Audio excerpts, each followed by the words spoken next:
आज महाराष्ट्रामध्ये स्वयंघोषित विश्वगुरु प्रधानमंत्री नरेंद्र मोदीजी यांची सभा होते आहे। ती पूर्ण राजकीय सभा आहे। त्या राजकीय सभेमध्ये खऱ्या अर्थानं त्यांच्या पक्षाच्या पातळीवर तो खर्च व्हायला पाहिजे, पण आज आपण पाहतोय की तो खर्च सगळा शासकीय तिजोरीतून खर्च केला जातो आहे। 12 कोटी रुपये त्या ठिकाणी नुसता पेंडॉलवर खर्च केला जातो। हेलिपॅडला 3.5 कोटी रुपये हेलिपॅडसाठी खर्च केला जातो आहे। सांगायचं तात्पर्य की जनतेच्या पैशाची उधळपट्टी करून या पद्धतीचं आमच्या पक्षाच्या सोबत महिला आहे हा दिखावा करण्याचा अयशस्वी प्रयत्न भाजप आणि सत्तेतले लोक करतात आहेत का, हा प्रश्न या ठिकाणी निर्माण झालेला आहे। आपण पाहिलं असेल की याच्यासाठी मराठवाडा, विदर्भ आणि या सगळ्या भागातून मोठ्या प्रमाणात लोक जमा करण्याचं काम सुरू आहे आणि त्याच्यामध्ये महिलांना आणण्याचं बसेसमध्ये व्यवस्था चाललेली आहे। एक व्हिडिओ दाखवतो आणि हा तर खऱ्या अर्थानं आपल्याला या व्हिडिओमध्ये एक गोष्ट पाहायला मिळतं की तो कंडक्टर कसा त्या महिलांच्या अंगावरून चाललेला आहे। अशा पद्धतीचं कोंबड्या बकऱ्यांसारखं लोकांना त्या महिलांना भरून नेलं जात आहे। बसेस कमी पडतात आहेत त्यांना आणि हे सगळ्या शासकीय व्यवस्थेकडून चाललेलं आहे। कारण की अंगणवाडी सेविका, मदतनीस, आशा वर्कर, बचत गट या सगळ्यांना शासकीय व्यवस्थेच्या माध्यमातून एकत्रित करून आमची लोकप्रियता सरकारच्या कामाची किती मोठी आहे दाखवण्याचा एक असफल प्रयत्न भाजप महाराष्ट्रामध्ये करते आहे, हे त्याचं दर्शन आहे। खरं तर मोर्चे काढण्यावर SITचा हा प्रकार म्हणजे जरांगे पाटलांवर त्यांनी मोर्चे काढले म्हणून त्याच्यावर SIT लावली जाते आहे। तर ह्या आपण याच्यासाठी कायदा आहे की बसेसमध्ये किंवा गाड्यांमध्ये किती लोक भरली पाहिजेत, नाही तर मग आमचा RTO पोलीसवाले त्या गाड्या अडवतात आणि गरीब माणसाच्या घरचं लग्न असेल आणि 4 पॅसेंजर जास्त भरवले तर त्याच्यावर दंड केला जातो का। हा कार्यक्रम राज्याच्या सरकारने प्रधानमंत्र्याला नरेंद्र मोदींना खुश करण्यासाठी करतात आहेत म्हणून त्यांच्यासाठी कायदा वेगळा आहे का? कायदे सगळ्यांसाठी समान असतात, पण अशा या परिस्थितीमध्ये जनतेच्याच पैशाची उधळपट्टी करायची, जनतेच्याच पैशाची उधळपट्टी करायची आणि जनतेलाच त्रास द्यायचा, अशा पद्धतीचा हा प्रकार आपल्याला पाहायला मिळतो आहे। आणि म्हणून या सगळ्या कार्यक्रमाचा एक प्रकारचा निषेधच आपण केला पाहिजे। आपले चॅनल तिथं असेल तर आपण जाल तर तिथं पाहायला जाईल की आता त्यांनी निषेध कसा केला लोकांनी, तर ज्या खुर्च्या लावल्या आहेत त्या खुर्च्यावर आता मोदीजी तुमचं काम संपलं आणि राहुलजीचं बॅनर त्या स्टिकर त्या प्रत्येक खुर्च्यांना त्या ठिकाणी लोकांनी लावलेला आहे। आता याचा अर्थ असा आहे की हे प्रलोभन देऊन आणि अधिकाऱ्यांच्या प्रेशरमध्ये आणून या पद्धतीच्या कार्यक्रम करायचं आणि घोषणा करायच्या आणि मग सत्तेत आल्यानंतर सांगायचं की तो जुमला होता। त्याच यवतमाळच्या भूमीमधून नरेंद्र मोदीजींनी 2014 मध्ये सांगितलं होतं की देशातल्या शेतकऱ्यांचं 1.5 पट त्याला पिकाला भाव जास्त मिळेल, 2 पट त्याचं उत्पन्न वाढेल, स्वामीनाथन समितीची शिफारस लागू करू आणि प्रधानमंत्री झालो तर पहिली सही माझी ती शेतकऱ्यांच्या कर्जमाफीवर आम्ही करू, अशा पद्धतीचं घोषणा याच यवतमाळच्या भूमीतून दिलेल्या होत्या। पण ज्या दिवशी प्रधानमंत्री झाले त्या दिवशी त्यांनी सांगितलं की वो तो जुमला था, हमने तो उद्योगपति का कर्जा माफ करने की बात की थी. म्हणजे याच महाराष्ट्राच्या भूमीवर, हे संतांची भूमी आहे, ही भूमी संतांची भूमी असल्यामुळे या ठिकाणी खरं बोलण्यावाल्यांचीच इज्जत आहे. पण एकदा तुम्ही खोटं बोलून या देशाच्या अन्नदात्याला फसवलं तर महाराष्ट्र तुम्हाला माफ नाही करणार. याचं पूर्ण देशामध्ये वातावरण जाईल, हे सुद्धा त्यांनी समजलं पाहिजे. महिलांना गॅरंटी देऊ असं सांगतात, गॅरंटी देणार नाही, फक्त घोषणा करणार आणि निवडणुका जिंकल्यानंतर पुन्हा जुमला केला तर असं सांगणार.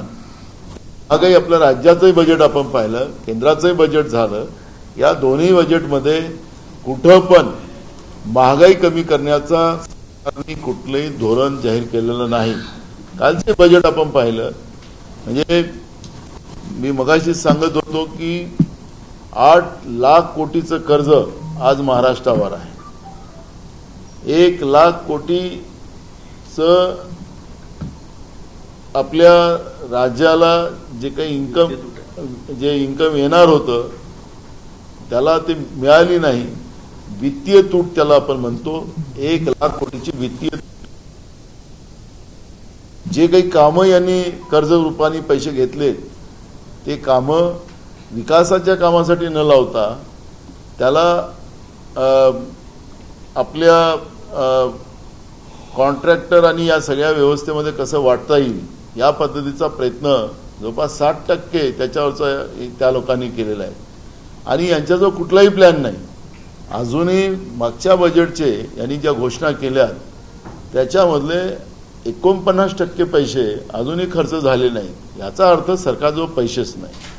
पण अशा उधळपट्ट्या करायला सरकारजवळ पैसे कुठून येतात?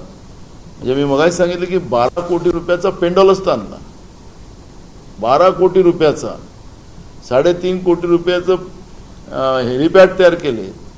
बांधकाम विभागाचा हा कागद माझ्या हातात आहे, हा पेंडॉलचा एस्टिमेट आहे बांधकाम विभागाचा. 12 कोटी रुपयाचा, 12 कोटी 73 लाख एवढी मोठी रक्कम नुसत्या पेंडॉलवर खर्च केली जाते. तर या सगळ्या याच्यामध्ये भ्रष्टाचार किती होतो आहे, हे जनतेच्या पैशाची उधळपट्टी केली जाते आहे. एकीकडे शेतकऱ्याला देण्यासाठी पैसे या लोकांजवळ नाही आणि शेतकऱ्यांच्या मोठ्या प्रमाणात आत्महत्या महाराष्ट्रामध्ये होतात. आणि त्याचप्रमाणे कर्मचाऱ्यांची भरती केली जात नाही, कामगारांना पैसे द्यायजवळ यांच्याजवळ पैसे नाही. आणि यांना वाटतं की मोफत धान्य आम्ही दिलं 150 रुपयाचं महिन्याचं आणि त्याच्या हाताला काम दिलं नाही तर त्याचं सगळं उदरनिर्वाह होतो, हा गैरसमज झालेला आहे. या लोकांनी जनतेचं मोठं नुकसान केलेलं आहे, ते आपल्याला या ठिकाणी मी मुद्दामून सांगतो आहे. विशेष करून नांदेडचं मोठी चर्चा मागच्या काळात. नांदेडचे 3ही आमदार माधवराव पाटील जी असतील, आमचे मोहन अंबर्डे असतील, आमचे जितेश अंतापूरकर असतील, हे 3ही काँग्रेसचे आमदार हे काँग्रेस सोबतच राहणार अशा पद्धतीची त्यांची भूमिका घेतलेली आहे. आणि आमचं कुठली फॅक्टरी नाही, आम्हाला कुठल्या ईडीची भीती नाही आणि आम्ही त्या विचारासाठी काँग्रेसचं काम करतो आहे. ज्याला भीती होती ते गेलेत, त्यांना ते लखलाभ हो. पण आजच ते त्यांच्याबरोबर एक खासदार झालेत, कोपछडे नाही म्हटलं की हे अजगर बनणार का इकडे, हे त्यांची आता सुरू झाली कहाणी. त्याच्यामुळे म्हणून सांगितलं की त्यांना लखलाभ. पण ही सगळी सिनियर लोक इथं आहेत. ते आमचे त्या जिल्ह्याचे अध्यक्ष आहेत नांदेडचे नागलीकरजी, आमचे शहर अध्यक्ष आमचे अब्दुल सत्तार साहेब आहेत, आमचे सगळेच आता भोसीकर साहेब आहेत, कदम साहेब आहेत, हे सगळे सगळी आमचे नांदेड जिल्ह्याचे प्रमुख. एक मीटिंग उद्या परवा घेतली जाईल. आम्ही आताची जी आमची बॉडी आहे जिल्ह्याची ती बॉडी आम्ही डिझॉल्व करतो आणि नवीन बॉडीसाठी 2 दिवसात नवीन बॉडी बनवून त्या ठिकाणी जे खऱ्या अर्थानं काँग्रेससाठी काम करतात आहेत, कारण की त्या जिल्ह्यामध्ये आजचं जे वातावरण आहे काँग्रेसमध्ये, आम्ही स्वतंत्र झालो आणि आता आम्हाला स्वातंत्र्य मिळालं, कालपर्यंत आम्ही गुलामीत होतो, अशा पद्धतीची भूमिका होती. आमचे तिथले नेते वसंतराव चव्हाण साहेब, माजी आमदार, आणि आमचे हनुमान पाटील बेटमोगरेकर हे पण सोबत आहे. आणि उद्या नांदेडला त्याची मीटिंग घेतली जाईल. लोकसभेच्या कॅन्डिडेटचाही सुद्धा निर्णय ह्याच कमिटीच्या मीटिंगच्या माध्यमातून आम्हाला येईल. सक्षम कॅन्डिडेट नांदेडमध्ये काँग्रेस पक्षाजवळ आहे आणि ती निवडणूक महाविकास आघाडी म्हणून काँग्रेसचा उमेदवार त्या ठिकाणी बहुमतानं जिंकेल अशा पद्धतीचं वातावरण नांदेडमध्ये आहे. नांदेडचं कुठलाही नेता गेला म्हणून काँग्रेस संपली अशा पद्धतीचं वातावरण बनवलं जात आहे. कुठलंही वातावरण नाही. एकदम त्या ठिकाणी आत्ता आम्ही सर्वे मागवला, सर्वेमध्ये 15% मतं आमची उलटी वाढली. त्याची कारणं आहेत की जी काही दबावतंत्राचं राजकारण त्या जिल्ह्यामध्ये चाललेलं होतं, त्याचा परिणाम आहे की आत्ता आम्ही स्वातंत्र्य झालो आणि काँग्रेस पक्षाचा हा मूळ पक्ष आहे. ही भावना नांदेडच्या जिल्ह्याच्या सगळ्या जनतेच्या मनात आहे आणि म्हणून विश्वासानं सांगतो की आमच्या महाविकास आघाडीचा उमेदवार त्या ठिकाणी बहुमताने निवडून येईल.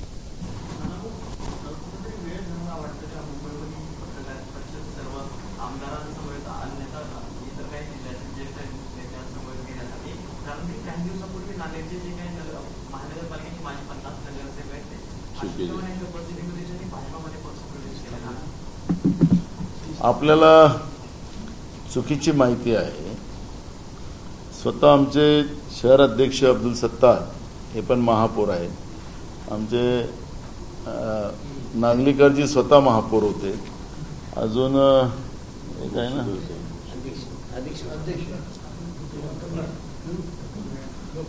आणि गफ्फारभाई आहेत, ते पण महापौर होते.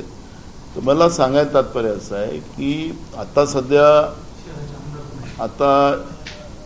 मला एक गोष्ट सांगतो की एक प्रलोभन चालू आहे सरकारकडून की महानगरपालिकेमध्ये आमचे वार्ड मेंबर जे आहेत, जे तुम्ही प्रश्न उपस्थित केला, त्यांना असं लालच दिलं जातं की तुमच्या जे प्रभाग आहे त्या प्रभागामध्ये विकासासाठी नगरविकासकडून आम्ही पैसे देतो आहे. आता आपल्या प्रभागाच्या विकासासाठी पैसे मिळतात तर काही लोक जाऊन आता तेही आमच्या संपर्कात आहे.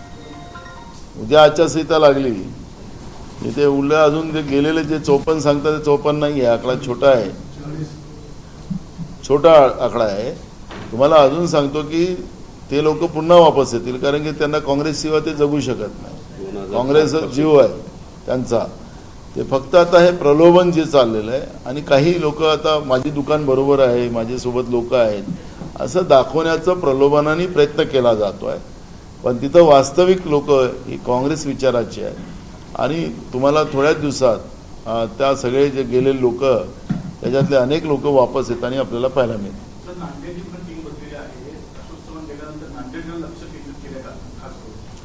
बघा, नांदेड, मी तुम्हाला ते सांगतो, नांदेड हे काँग्रेसची भूमी आहे.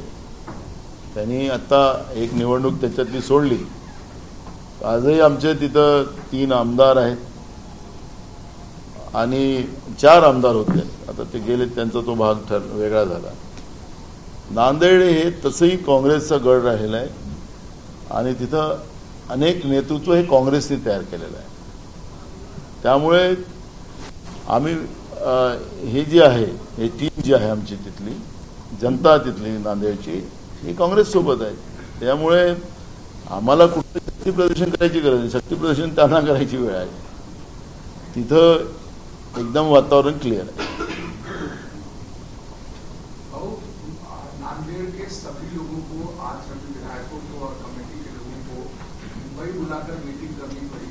क्या आपको डर है कि जैसे 55 जो कॉर्पोरेटर हैं वो चले गए अशोक चव्हाण के साथ, जैसे ये लोग भी जा सकते हैं? देखो, ये कच्चे लोग नहीं हैं, ये मजबूत लोग हैं. इनको कोई हमने ईडी और सीबीआई का डर लेके नहीं आए, उनके साथ यहाँ पर है. और हमें किसी को डरने का कोई कारण नहीं है। अगर जहाँ वहाँ जनता अगर कांग्रेस के साथ है, आखिर नेता जनता बनाती है, और जनता जब नेता बनाती है और जनता कांग्रेस के साथ है, और ये लोग सब कांग्रेस विचारधारा के हैं। ये अंतापुरकर हमारे जिते इनके पिताजी ये कट्टर कांग्रेस विचारधारा के थे, बेटा भी कांग्रेस विचार का है। तो मूल सब्जेक्ट ऐसा है कि आखिरी ये हमारी टीम पूरी ये कांग्रेस विचारधारा की है। हमारे वसंतराव चौहान जी जो है, वो आपको पता होगा कि नगर पालिका है, वहाँ पर पूरे के पूरे 100% नगर पालिका के सदस्य ये कांग्रेस पार्टी के हैं, एक भी दूसरे पार्टी का नहीं। नायक करके नगर पालिका है नांदेड़ जिले में, 100% वहाँ की नगर पालिका कांग्रेस के कब्जे में। तो मेरा बताने का ये है कि ऐसे मजबूत लोग हैं और वो कांग्रेस विचारक के हैं, तो इसलिए ये डर का माहौल नहीं, ये आज़ादी का माहौल है, और आज़ादी के माहौल को हम एंजॉय कर रहे हैं। क्या आज़ादी इस तरीके की हो गई है कि आपका मराठवाड़ा जो कांग्रेस का था, अशोक चौहान चले गए, लातूर से बसवराज पाटिल चले गए, अभी जो खबरें हैं कि अशोक चौहान के साथ बहुत सारे लोग आचार संहिता लगने के बाद जा सकते हैं, तो इस तरीके से कहीं कहीं एक वैक्यूम क्रिएट हो रहा है। कोई गलत फहमी है, मराठवाड़ा अब ताकत के साथ वापस आएगा। रही अभी कानून के पास है, आपने देखा होगा कि कल भी सप्लीमेंट्री डिमांड पे किसान के नाम से पैसे निकाला गया, 200 करोड़ रुपए शक्कर कारखाने को देने की बात हुई। लास्ट के सप्लीमेंट्री बजट में 75,000 करोड़ रुपए के निकाले थे, उसमें से 10,000 करोड़ रुपया शक्कर कारखाने को देने की बात हुई। तो मेरा ये कहना है कि एक तो जेल में जाओ, नहीं तो पैसे लो। अब हम बोलेंगे बजट पे कल भाषण करेंगे, हम तो हम सरकार को बोलेंगे ऐसे प्रोविजन भी रख दो ना पार्टी फोड़ने के लिए, डायरेक्ट करो कोई तो भी व्यवस्था। इसलिए को खोखे खोखे का आरोप लगा के महाराष्ट्र को बदनाम कर रहे हो। तो मेरा ये कहना है कि जो दबाव तंत्र और प्रलोभन जो चल रहा है उसका आपको थोड़ा फर्क दिखेगा, लेकिन जमीन का कार्यकर्ता जो है वो जमीन का कार्यकर्ता हिलेगा नहीं, वो कांग्रेस के साथ रहेगा। हिमाचल में भी कुछ इसी तरीके से खेला शुरू हो गया है। राज्यसभा की सीट कांग्रेस के हारने के बाद से अब वहाँ की कैबिनेट मिनिस्टर ने इस्तीफा दे दिया है, कई और लोग भी इस्तीफा देने की तैयारी कर रहे हैं। इसको कैसे वहाँ के सरकार को कोई तकलीफ नहीं है, लेकिन कर्नाटक का उदाहरण क्यों नहीं देते हैं? वहाँ पे बीजेपी का 2 एमएलए कांग्रेस के उम्मीदवार को वोट किया, वो देवगौड़ा का एमएलए ने उन्हें कांग्रेस को वोट किया। ये चलते रहता है। हिमाचल में हुआ तो कर्नाटक में भी हुआ, तो वहाँ कांग्रेस ने कांग्रेस को वोट किया बीजेपी के एमएलएस ने, लेकिन वहाँ के हिमाचल की सरकार को कोई खतरा नहीं है। अगर वो मंत्री ने रिजाइन किया तो दूसरे को मौका मिलेगा। इसके अलावा जो है प्रधानमंत्री का दौरा आज है। पिछले 1 हफ्ते में प्रधानमंत्री तीसरी बार महाराष्ट्र के कार्यक्रमों में शामिल हुए। 2 बार ऑनलाइन शामिल हुए, 1 बार फिजिकल शामिल हुए, फिर अगले हफ्ते 5 तारीख को अमित शाह का दौरा बताया जा रहा है। तो महाराष्ट्र ज्यादा टारगेट है सेंटर के ऊपर। बिल्कुल है, क्यों नहीं होना चाहिए, क्योंकि उनके ही सर्वे में महाराष्ट्र में महाविकास आघाड़ी के 40 सांसद चुन के जा रहे हैं उनके सर्वे में, तो स्वाभाविक है उनमें डर तो रहेगा। और इस डर किस बात का, तो केंद्र की सरकार अब उनके हाथ में नहीं आने वाली। हम लोगों ने बिहार में भी हम लोग अच्छा रिजल्ट देंगे, यूपी में भी रिजल्ट देंगे, अभी आप पार्टी आने से वहाँ पे भी हमें रिजल्ट अच्छा मिलेगा। और महाराष्ट्र में अगर उनकी दुकान जो बंद होने की शुरुआत हुई है, और महाराष्ट्र से ही उनकी सत्ता का दरवाजा बंद होने वाला दिल्ली वाले का, तो इसलिए डर के मारे वो लोग आ रहे हैं। और पूरा गवर्नमेंट का पैसा, जनता का पैसा अपने कार्यक्रम में यूज किया जा रहा है, पूरे प्रशासन को उसमें यूज किया जा रहा है। ये तो आप लोग देख रहे हो। सर, आपने अभी ये कहा कि जो आचार संहिता है वो एक बार लागू हो जाएगा तो जितने लोग गए हैं उससे ज्यादा दुगनी संख्या में आपके पास आएंगे। बिल्कुल। ये जो आप बातें कह रहे हैं इसमें कितना तथ्य है? क्या कई और बड़े नेता हैं बीजेपी के महाराष्ट्र के जो आपके संपर्क में हैं, जो इस समय का इंतजार कर रहे हैं? ऐसा आपसे कहा तुम्हें हमने देखो, हमें किसी के जैसे हम बोलने की जरूरत ही नहीं है। हमारे संपर्क में वो लोग हैं और आचार संहिता लगने दो। मैं जो जरूरत है वही लोगों को लूँगा, मैं फालतू की भर्ती किसी के जैसे नहीं लूँगा। जो लोग ले रहे भर्ती तो लेने दो, मुझे कोई फर्क नहीं है उसका, लेकिन मेरे पास जो मेरिट रहेगा उसी आधार पर हम लोग निर्णय लेंगे। लायबिलिटी हमें नहीं चाहिए, हमें एसेट चाहिए। लायबिलिटी ले रहे वो लोग लेने दो, कोई फर्क नहीं पड़ता।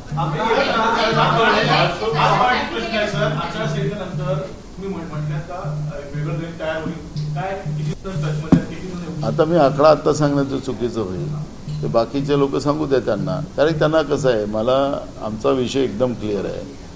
आम्हाला शेतकऱ्यांचे प्रश्न, मी आजही विधानसभेमध्ये आता अवकाळी पावसामुळे काल संपूर्ण मराठवाड्यात विदर्भामध्ये जी गार पडली अवकाळी पावसामुळे आणि शेतकऱ्यांचं अतोनात नुकसान झालं।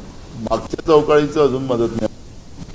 शेतकऱ्यांच्या शेतीच्या पंपामध्ये विद्युत पंपाला कनेक्ट म्हणजे तुम्हाला विद्युत मिळत नाही, 8 तासाच्या नावाने 4 तासात मिळतं, पिकं वाढलेली आहे। आम्हाला ती प्रश्न महत्त्वाची आहे।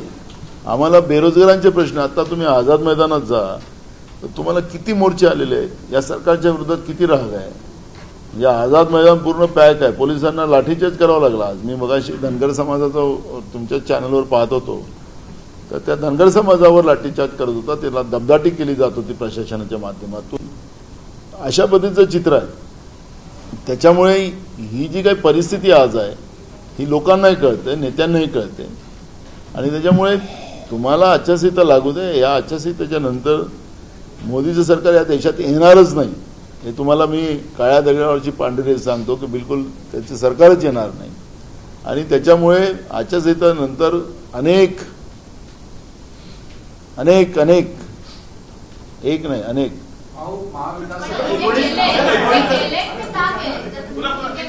आम्ही सांगितलं ना, निवडणुकांच्या तारखा जशा जवळ येतील तशा तशा भाजपचे 3-4 कार्यकर्ते, आता 4 म्हणू, आता एसआयटी एक नवीन कार्यकर्ता आला, ईडी आहे, सीबीआय आहे आणि इन्कम टॅक्स आहे, हे 3 कार्यकर्ते फार सक्रिय झाले आणि या सक्रिय झाल्यामुळे हे सगळा प्रॉब्लेम आहे। त्यामुळे हे तुम्हालाही माहिती आहे, त्यामुळे या कार्यकर्त्यांनी बीजेपीच्या इतकं धुमाकूळ माजवलेला आहे।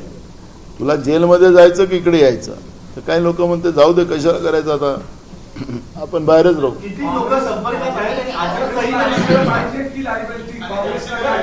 हमारा असेट हमें लायबिलिटी नहीं चाहिए।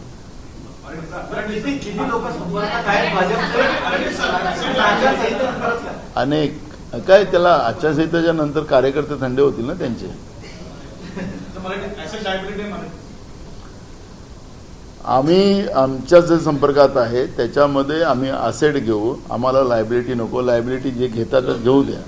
त्याच्यामुळे आम्हाला या विषयावर जायचं नाही, आम्हाला जनतेचे प्रश्न महत्त्वाचे आहेत आणि जनतेच्या प्रश्नावरच आमचं लक्ष केंद्रित आहे। 19 तारखेला मुंबईमध्ये पंतप्रधान नरेंद्र मोदींचा दौरा होता 19 फेब्रुवारीला, आणि तेव्हा ते कोस्टल रोडचं उद्घाटन करणार होते, मात्र दौरा पुढे ढकलला, त्यामुळे मुंबईकरांचं केवळ व्हीआयपी कल्चरमुळे नुकसान होतं असं वाटतं? बिलकुल होत आहे। आज तुम्हाला मुंबईकरच नाही, मी तुम्हाला मगाशी सांगितलं की मराठवाडा आणि विदर्भ सगळ्या बसेस सरकारने त्या कामाला लावलं, लोकांची तर हालत खराब होतच। हे मी तुम्हाला तिथं महिलांना घेऊन चालले तो व्हिडिओ दाखवला। आज जे लोकांचं अर्जंट असेल, बिचारे बस शिवाय त्यांना पर्याय नाही आहे, त्यांचं झालं ना, ते लटकले तिथल्या तिथं। कोणी हॉस्पिटलला जाणार असेल तर ते झालं त्याचं। सरकार सत्तेचा ज्या पद्धतीने दुरुपयोग करत आहे, नरेंद्र मोदींना आनंदित ठेवण्यासाठी भाजपची जी आटापिटा आणि महाराष्ट्रातील येड्याचं सरकार जो आटापिटा करतो त्यांना खुश ठेवण्यासाठी, नाही तर ते नाराज झाले, आमची नोकरी जाईल अशी त्यांना भीती आहे, आणि त्याच्यामुळे जनता वाऱ्यावर आणि हे कुठं तुपावर। महाराष्ट्राकडे लक्ष केंद्रित केलं का? आपण बघतोय 2-3 महिन्यात मोदींचे दौरे आहे, अमित शहाचा 5 तारखेला दौरा आहे, एक केंद्र महाराष्ट्राला हे केलंय। बिलकुल आहे, घाबरले ते, आणि त्यांचा ते किती दौरे केले तरी महाराष्ट्रात कुठला बदल नाही। जेवढे जास्त येतील तेवढाच आम्हाला फायदा आहे। सर, महाविकास आघाडीच्या जागा वाटपासंदर्भात अनेक बैठका झालेल्या आहेत. आता अंतिम चरणात ही बैठक तुमच्या इथे आलेली आहे. मात्र महायुतीची अद्याप एकही बैठक झाली नाही. शिंदे गट 18 जागा मागतोय आणि एनसीपीने सांगितलं की जेवढ्या शिंदे गटाला देणार तेवढ्या आम्हालाही. तर जागा वाटपावरून दोघांमध्ये क्रीडा तिन्ही पक्षांचं काय होईल? आता मुख्यमंत्र्यावर SIT लागलेली आहे. हे जे जरांगे पाटलावरची SITचं जे पूर्ण धागेदोरे कोणावर आहे? OSD कोणाचा होता तिकडे जरांगेच्या संपर्कात? काय नाव होतं त्याचं? मंगेश चिवटे. ते काय चिवट करत होते तिकडे. आता हे SITचं कोणावर आहे? मी मगाशी सकाळी मी विधानसभेत सांगत होतो की व्हायरस जो होता ते माझ्या माईकमध्ये असं सांगत होते, तुमच्या माईकमध्ये व्हायरस आहे. तर मी सांगितलं की तुमच्यामुळे व्हायरस महाराष्ट्रात पसरलेला आहे. आता हा व्हायरस आता ते एकनाथ शिंदेकडे पण लागलेला आहे. त्यामुळे आता काय काय होतं तुम्ही बघा. त्यांच्या पक्षात काय होत आहे त्यांच्या माहितीत मला काही त्याचं घेणं देणं नाही. त्यांच्यात किती वाद आहे तो SITच्या कालच्या झालेल्या घोषणेनं तुम्ही समजून घ्या. त्यामुळे त्यांच्यात काय होतं आम्हाला त्याचं घेणं देणं नाही. आम्हाला संविधान आणि लोकशाही वाचवायची, त्यासाठी महाविकास आघाडी त्या पद्धतीनं कामाला लागलेली आहे. आमच्या आता बैठकाचं सत्र आज शेवटचं आहे, ते आम्ही संपवू आणि याच्यानंतर आम्ही जॉईंटली महाराष्ट्रामध्ये इंडिया अलायन्स म्हणून आम्ही कॅम्पेनला सुरुवात करू.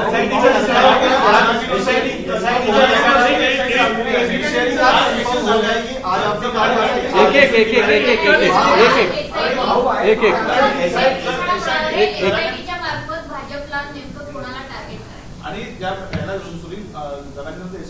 चार केसेस झाले कसं होतं? होय, SIT मध्ये चौकशीत येईल ना.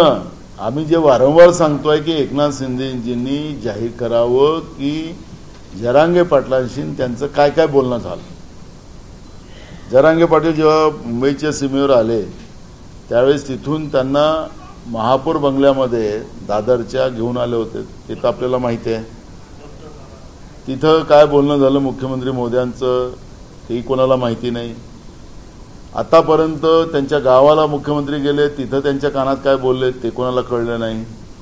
यांचा हा चिवटे हा काय करत होता तिथं चिवचिव तेही कोणाला कळलं नाही.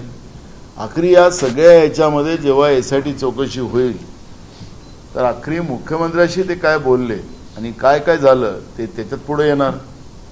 ते इनडायरेक्टली भाजपनी एकनाथ शिंदेंना टार्गेट केलेलं आहे असं चित्र या SITच्या मागे दिसते आहे. जरांगे पाटील हे फक्त निमित्त आहे. आता माझा सवाल असा आहे की जरांगे पाटील राज्याच्या माझ्यासकट छगन भुजबळ असतील, विजय वडेट्टीवार असतील, आम्हा लोकांना रोज शिवा घातला त्याने.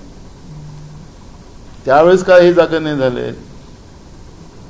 त्यांची शिवराळ भाषा ती आजची नाही आहे. त्यांचे जेव्हाचे आंदोलन सुरू झाले तेव्हापासून आहे.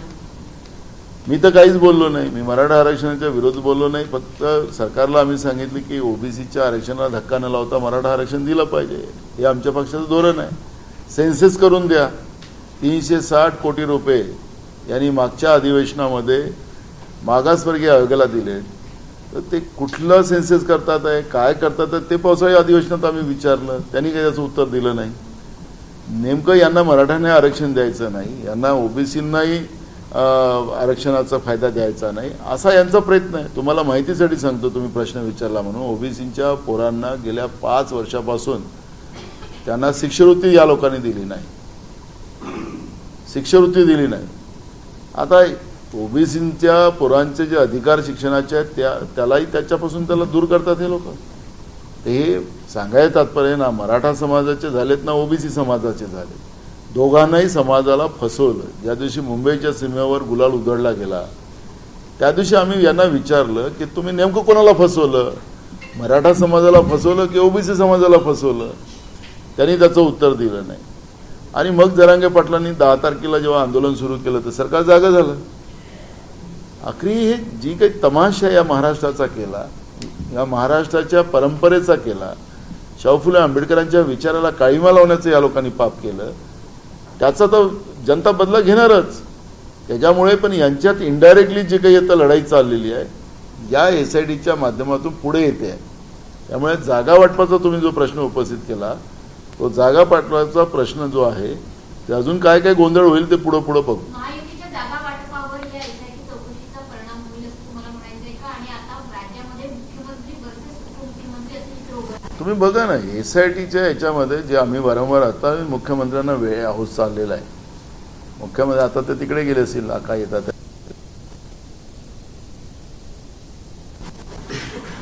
जरांगे पाटलांबरोबर त्यांचं बोलणं काय झालं आतापर्यंत नाही तर करेक्ट काय म्हणते कार्यक्रम असा नको करा करेक्ट कार्यक्रम करून टाकू असं म्हणलं.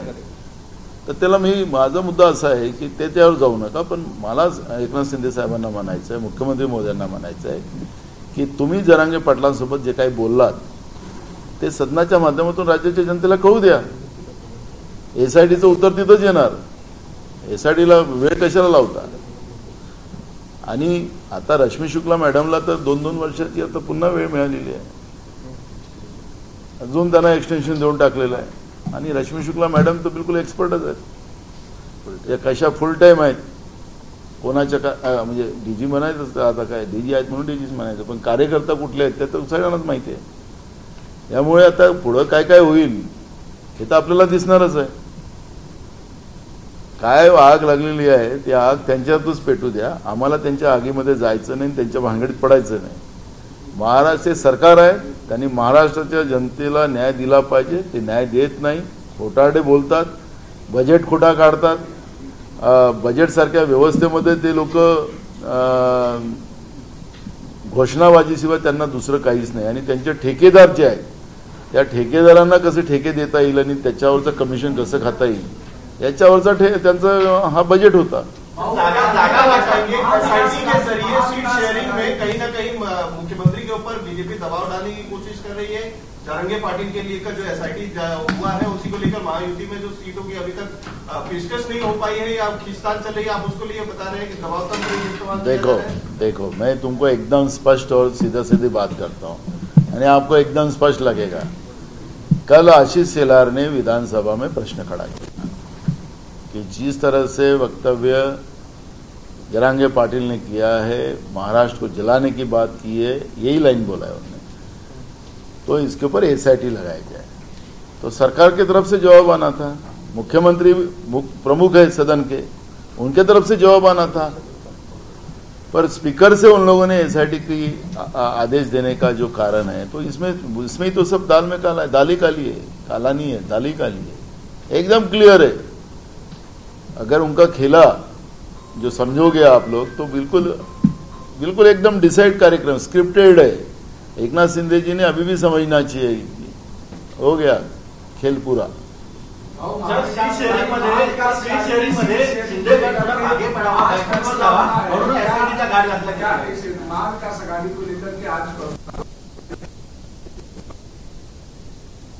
कांग्रेस का दावा और क्या आज 48 जगह महाविकास आघाड़ी की है.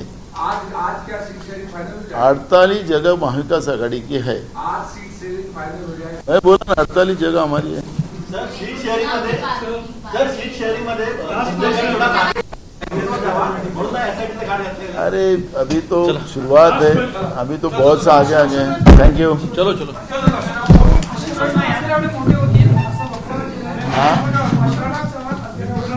आजगर गोपचडे बोलले ना.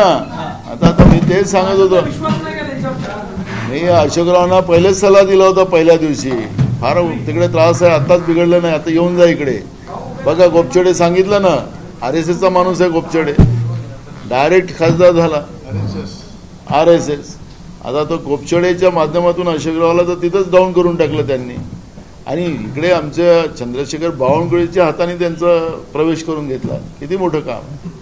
त्यामुळे